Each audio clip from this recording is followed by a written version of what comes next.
तो आहे भीतीपासून विजयाकडे. तर प्रियांका, आपण कितीदा बघतो की किती असे ख्रिस्ती लोक आहेत चर्चमध्ये, वेगवेगळ्या चर्चमध्ये आपण बघतो की किती सारे असे ख्रिस्ती लोक आहेत जे चर्चमध्ये पुष्कळ ते त्यांच्या हिशोबाने त्यांना जसं जमल तसं ते खूप ॲक्टिवली देवाच्या सेवेमध्ये असतात. कितीतरी लोक असे आहेत ते कसे का असे ना वर्शिपच्या द्वारे असे ना किंवा लहान कुठला असेल घरोघरी जाऊन प्रार्थना करणं असेल का किंवा चर्चच्या बाहेर पण कोणाला प्रभू येशू ख्रिस्ताबद्दल सांगायचं असेल, असं आपल्याकडून ख्रिस्ती जीवनमध्ये आपल्या देवाचं कार्य करणं हे आपण ह्यासाठी आपण झटत राहतो. आणि तसंच आपण बघतो की खूप सारे असे ख्रिस्ती लोक आहेत ते त्यांच्या घरानं हे वर्षानुवर्ष निरंतर सेवा करत असतं, देवाची चर्चमध्ये सेवा करत असतं, देवाच्या मार्गामध्ये चालत असतं. आणि असं पण आपण बघतो की असे खूप सारे काही असे ख्रिस्ती लोक पण आहेत जे काही वर्ष येतात, काही महिने येतात चर्चला, देवाची खूप सेवा करतात, त्यांच्याद्वारे खूप सारे लोक प्रभू येशू ख्रिस्तामध्ये वळतात आणि त्यांच्याद्वारे खूप देव त्यांच्याद्वारे खूप त्यांची अद्भुत चमत्कार घडवून आणतात, असं पण आपण बघतो. पण कुठेतरी आपण असं बघतो ते ख्रिस्ती लोक काही महिने येतात आणि मग त्याच्यानंतरून ते काहीतरी होऊन जातं, काहीतरी सैतानी हल्ले येतात, काही असू दे त्यांना कधी वेळ भेटत नाही आणि ते कितीतरी जण असे बघतात ती येतात आणि निघून जातात, असं आपण बघितलेलं आहे. तर हो, आपण ह्या गोष्टीकडे पण लक्ष देण्याची गरज आहे की जेव्हा आपण प्रभू येशू ख्रिस्ताची वचनामध्ये आपण चालतो आणि त्या मार्गावर आपण जेव्हा चालत असतो तेव्हा प्रत्येक वेगवेगळ्या प्रकारचे लहान मोठे सैतानी हल्ले हे आपल्यावर होत राहतात.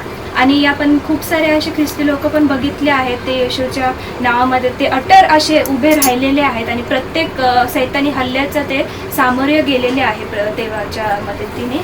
आणि आपण खूप सारे असे ख्रिस्ती लोक पण काही आपण बघतो की जेव्हा कधी कधी आपल्या आयुष्यामध्ये मोठे असं सैतानी हल्ले येतात, ते कशाही प्रकारे असू दे, कदाचित आजारपणाच्या ह्याच्याने असू दे का काही आर्थिक संकट असू दे का आपल्या घरात कोणाला काही झालं असेल, असे काही ना काहीतरी हल्ले प्रत्येकाच्या आयुष्यात कुठे ना कुठेतरी होतातच, सैतान हल्ला करतोच. आणि कुठेतरी आपण कधीतरी बघतो की हे साहजिक आहे, आपण मनुष्य आहोत, ते साहजिक आहे, कुठेतरी आपण खचून जातो, आपल्याला कुठेतरी भीती वाटते. आपण एवढं देवाने आपल्याला सांगितले की तो कधीच आपला हात सोडणार नाही, तरी पण आपण कुठेतरी घाबरून जातो. तर असंच आपण बघूया आपल्या बायबलमध्ये एक गोष्ट आहे, त्याच्याकडे आपण लक्ष देऊया. तर मी वाचायला नाही लावणार आहे कारण की वेळेची कमी आहे. तर पहिले राजे 19 आपण बघत आहोत. पहिले राजे 19 पूर्ण आपण बघत आहोत. तर त्याच्यामध्ये आपण एलियाबद्दल बघत आहोत. एलिया हा खूप देवाच्या मार्गामध्ये चालणारा आणि खूप चांगला हा देवाचा संदेष्टा होता. त्याच्याद्वारे देवाने खूप मोठे मोठे चमत्कार करून घेतले हे आपण बघत आहोत. एक प्रकारे म्हणजे कितीतरी जे इस्रायलमध्ये त्या काळामध्ये लोक होते ते खूप मूर्तीपूजकच्या आहारी गेले होते आणि देवाने एलियाद्वारे खूप कार्य केलं आणि कितीतरी लोकांना परत त्यांनी प्रभू येशू ख्रिस्ताकडे देवाकडे परत आणलेलं आहे हे आपण बघत आहोत. आणि कसं स्वर्गातून अग्नी कशी देवानी उतरवली खाली आणि कसं त्यांनी परमेश्वरी हे दाखवून दिलं की आपला जो देव आहे तोच खरा परमेश्वर आहे, हे आपण बघू शकतो ह्याच्यामध्ये. तर तसंच आपण हे पण बघू शकतो की पुढे जाऊन आपण बघतो की त्यावेळेस इस्रायलाचे जो राजा होता अहाब आणि त्याची पत्नी म्हणजे राणी इजेबेल हे जे होते हे पण मूर्तीपूजक आणि मूर्तींना मानणारे होते हे त्यावेळेमध्ये. आणि जेव्हा ही गोष्टी जेव्हा कळतील की परमेश्वराने एलियाद्वारे कसं अग्नी उतरवली आणि कितीतरी लोक परत परमेश्वराकडे वळाले, तेव्हा ही गोष्ट जेव्हा अहाब त्याच्या पत्नी एजेबेलला सांगतो तेव्हा ती खूप क्रोधित होती, तेव्हा ती खूप चिडते कारण की ती मूर्तींना मानणारी असते आणि तिने पुष्कळ देवाच्या संदेष्टांना तिने मारून टाकलेला असतं आणि पुष्कळ तिने छळ केलेला असतो तिने देवाच्या संदेष्टांचा. तर जेव्हा तिला ही गोष्ट कळते तेव्हा आपण बघू शकतो, कोणी वाचू शकतं का पहिले राजे 19:2 की तेव्हा एजेबेल राणी हे काय करते. तेव्हा इजेबेल राणीने जासूस पाठवून एलियास बजावले की संदेष्टाच्या जीवाच्या गतीसारखी तुझ्या जीवाची गती उद्या ह्याच वेळी केली नाही तर देव माझे तसेच व त्याहूनही अधिक करो. तर ह्यात आपण बघते की इजेबेल त्यांचे एक संदेष्टा एलियाकडे पाठवते राणी, आणि आपण बघतो की ती धमकी देते त्याला की देवाला माझं जे न्याय करायचं असेल तो देव करेल, पण जसं तू आज माझ्या संदेष्टांना मारलं जे मूर्तीपूजक होते तसंच मी तुला मारून टाकेल, अशी धमकी हे राणी इजेबेल कोणा देते? एलियाला देते. तर आपण बायबलमध्ये वाचलंच आहे की एलिया कसं पृथ्वीवर स्वर्गात उचलला जातो, हे असे चमत्कार केलेले आहेत देवाने एलियाद्वारे. तर आपल्याला काय वाटतं की एलिया आपण बघतो एक स्ट्रॉंग असं कॅरेक्टर आहे बायबलमध्ये जो कधीच घाबरत नाही, आपण असं बघितलं आहे. तर आपल्याला काय वाटतं की एलिया घाबरला असेल अशा वेळेस, काय झालं असेल?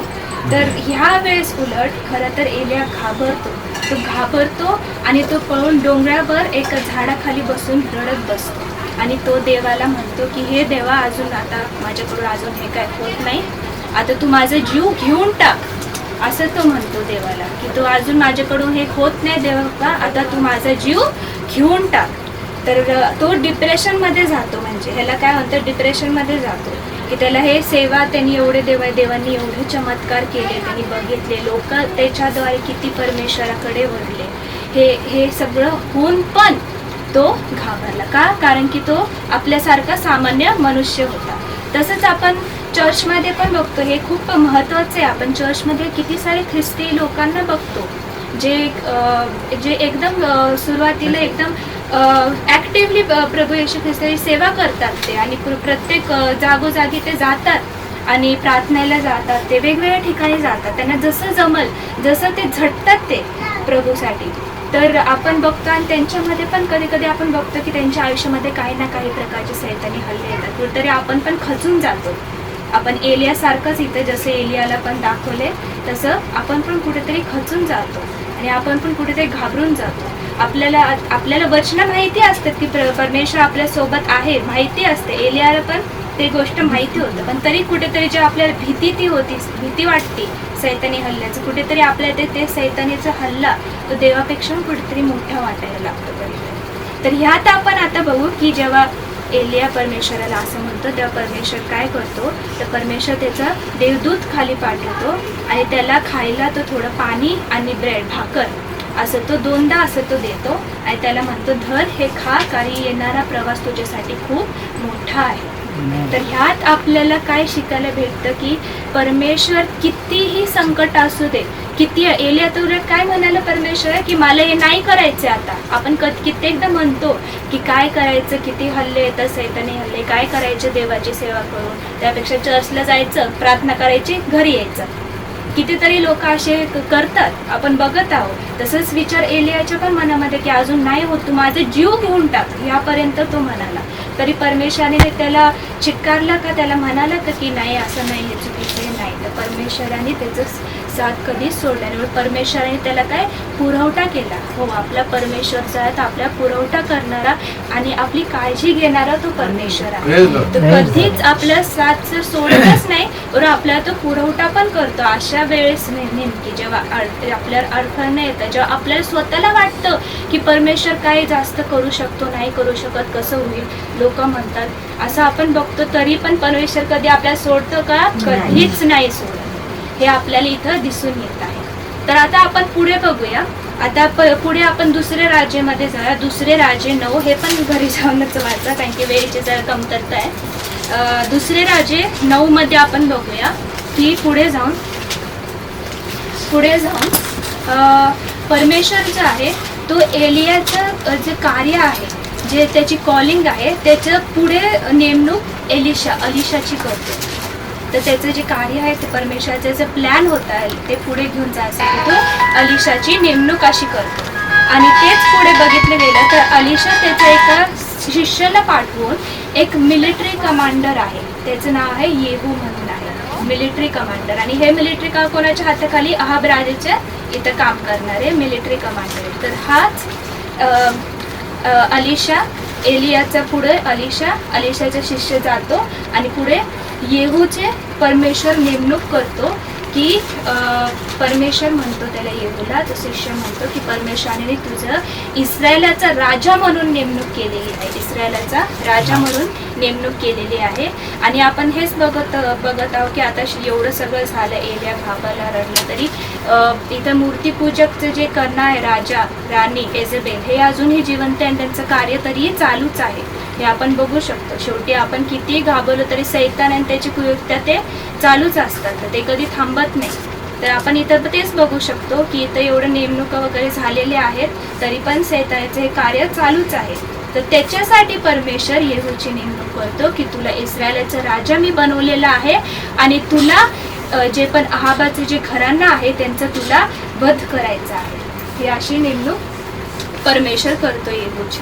तर ह्यातून आपल्याला हे पण असं शिकायला भेटतं की कसं आपलं माणसं बदलतात, पण देवाची जी योजना असते, देवाचं जे कार्य असतं ते कधीच कधीच बदलत नाही. माणसं येतात, पाळक साहेब पण आपण एकदा म्हणायचं, आपण नाही आलो तर कोणीतरी दुसरं येईल, देव दुसऱ्या लोकांना उभारतो. जसं या प्रकारे आपण बघूया, एलिया आहे तर अलिशा नाही तर येहूला परमेश्वर उभा करतो. अजून पण 2 लोकांना उभारलेला आहे, पण आता आपण येहूकडे लक्ष देत आहोत की असं परमेश्वर उभारतो. परमेश्वराचा शब्द, परमेश्वराचं कार्य ते कधीच थांबत नाही, ते नेहमी पूर्ण होणारच आहे आणि तो लोकांकडून पूर्ण करूनच घेतो. हे आपण बघत आहे. तर आता आपण बघूया की जेव्हा येहूला हे कळतं, तो मिलिटरीमध्ये चीफ आहे, बॉस आहे, तो मिलिटरीमध्ये, आर्मीमध्ये, तर सैन्यामध्ये आहे तो.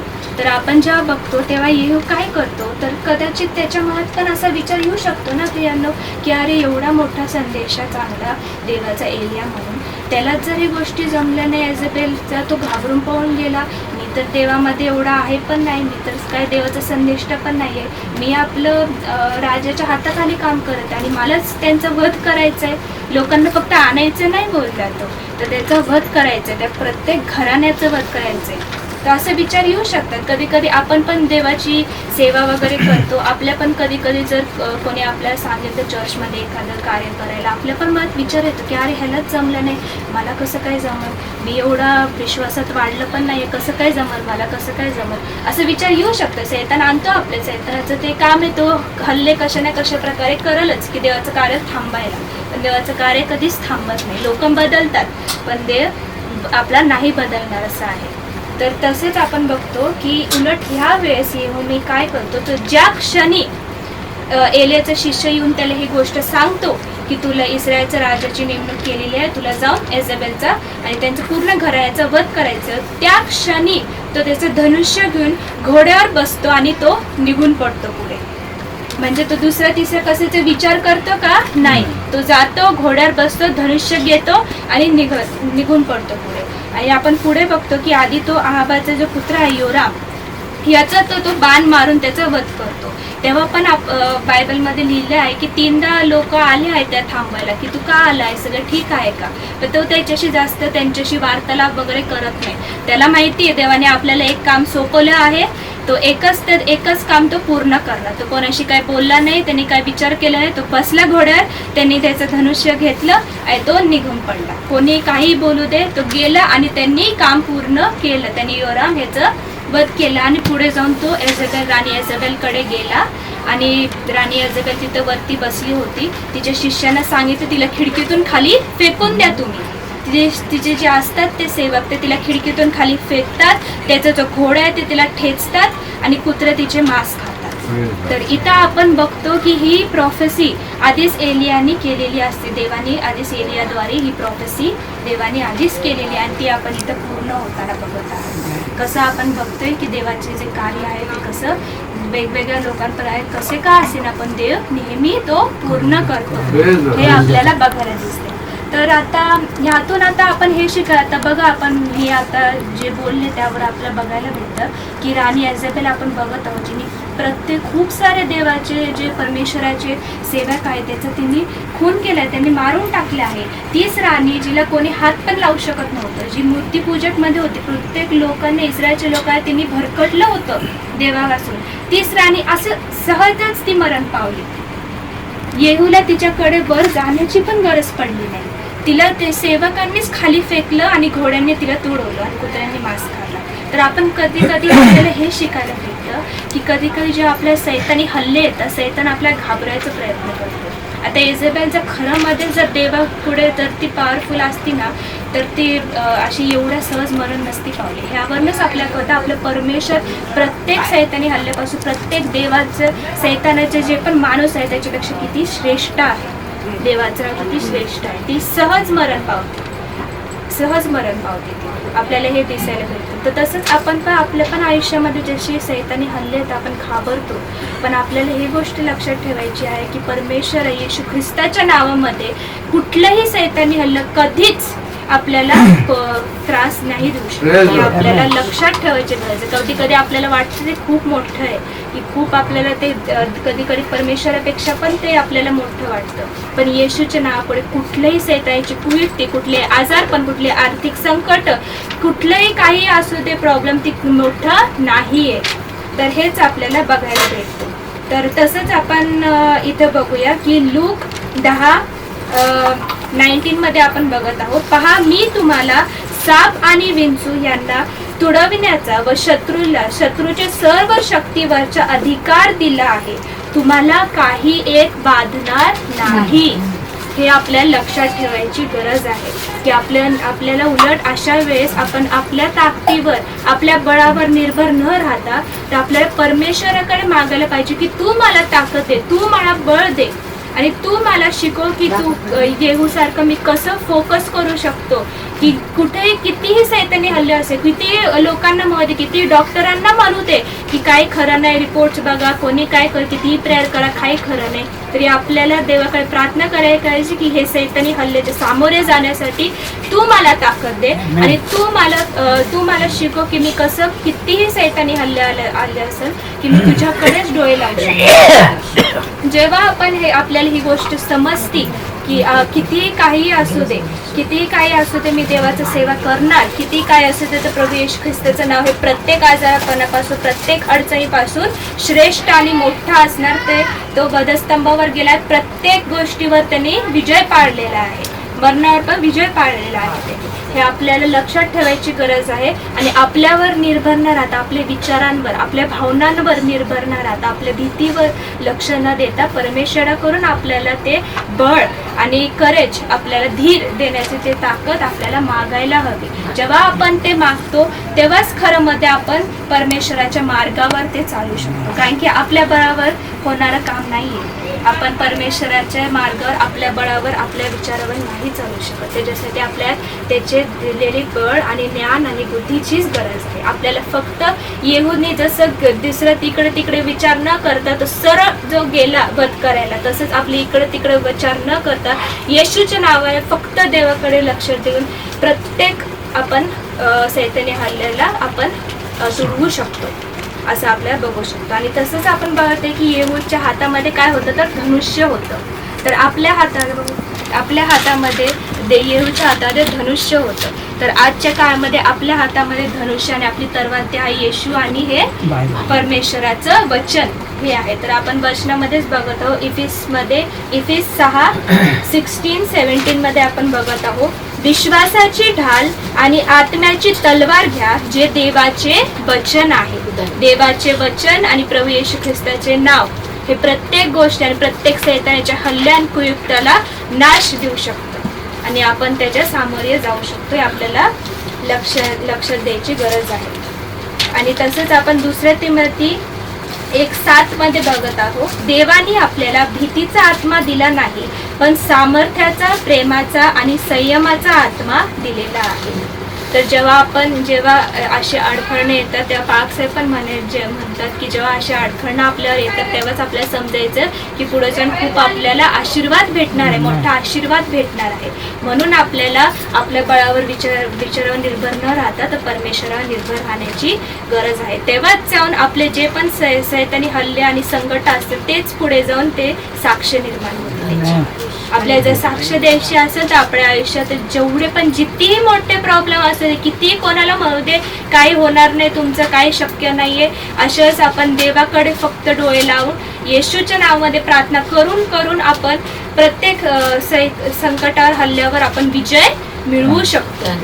आणि तेव्हाच जाऊन आपण साक्षतेची तयार होते, आपण साक्ष देऊ शकतो असं आहे. तर आता शेवटी मी एकच प्रश्न तुम्हाला विचारून संपवते मी, की तुम्ही घरी जाऊन हा प्रश्न तुम्ही स्वतःला विचारा की आज कुठेतरी आपण आपल्या आयुष्यामध्ये कुठेतरी आपण एलियासारखं तर रडत बसलेलो नाही आहे ना, सैतानी हल्ले येत आहे का आपण येहू सारखे आपलं धनुष्यबाण देवाचं वचन घेऊन सैतानाच्या आपण सामोरे जातो येशूच्या नावामध्ये. हे आपल्याला आज स्वतःला विचारायची गरज आहे की आपण कुठेतरी जर रडत बसल्या असेल, कुठेतरी घाबरून आपण खचून रडत बसल्या असेल, तर आपल्याला लक्षात ठेवायची गरज आहे की आपलं बळ आणि ताकद देणारा परमेश्वर आहे आणि येशूच्या नावामध्ये आपण प्रत्येक गोष्ट, जसे येहूने प्रत्येक गोष्टीचं वध केलं तसे येशूच्या नावामध्ये प्रत्येक सैतानाच्या कुयुक्तावर आपण विजय मिळवू शकतो. आपण प्रार्थनेमध्ये जाऊया आता. Hallelujah hallelujah. हे देवप्पा, आज हो देवप्पा, आज तू माझ्याद्वारे तुझं हे जे कार्य करून घेतलं देवप्पा, तू आज जे माझ्याद्वारे बोललेलं आहेस परमेश्वरा, व तुझे उपकार मानते देवप्पा. तसंच देवप्पा माझ्याद्वारे आज तू प्रत्येकांना आशीर्वादित केलेलं आहेस देवप्पा येशूच्या नावामध्ये देवप्पा, म्हणून उपकार मानते देवप्पा. हो देवप्पा, आज आम्ही जेवढे पण देवप्पा जे बघत आहे व्हिडिओमध्ये आणि जे इथं आहेत देवप्पा, त्यांच्या आयुष्यामध्ये जे पण प्रकारची अडचण असेल देवप्पा, आज देवप्पा येशूच्या नावामध्ये आपण म्हणते की तू मार्ग मोकळे केले आहेत, दरवाजे उघडे केले आहेत. जे पण आजारपण आहे येशूच्या नावामध्ये आम्ही त्याच्यासाठी हिलिंग मागत आहोत देवप्पा. आम्ही रिसीव्ह करतो हिलिंग देवप्पा.